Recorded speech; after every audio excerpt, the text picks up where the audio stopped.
දෙන්නට ගෙනත් දුන්නා බිත්තර රොටියක් කන්න කියලා. මේ කන ලස්සන.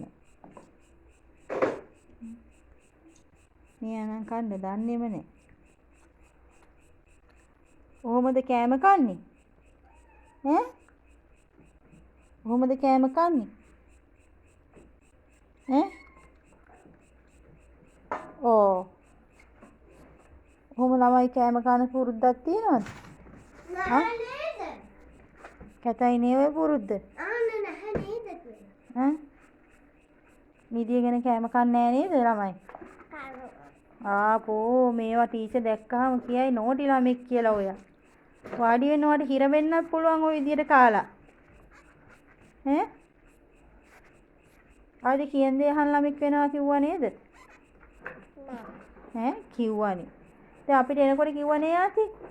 කියන දේ අහන් ළමෙක් වෙනවා කියලා කිව්වනේ. ඈ? හරිම කැතයි. ආදි කෑම කන්න දන්නේ නැහැ. යාළුවෝත් කියයි දැන් මේ බලන්න අපෝ ආදි කෑම කන්න දන්නේ නැහැ කියලා. එතකොට අපිට තමයි ලැජ්ජ. ඔව් ලැජ්ජ වෙන්න තමයි වෙන්නේ. ටීචර් ඉන්නවට බලාගෙන. සෞතු අම්මටයි තාත්තටයි. යාළුවා පෙන්නන්න නෙමෙයි ඔයා ඉතින් කියන දේ අහන්න ඕනේ. කාලේ ඉවරද? මොනවද ඔය කන්නේ? ඈ? කාලේ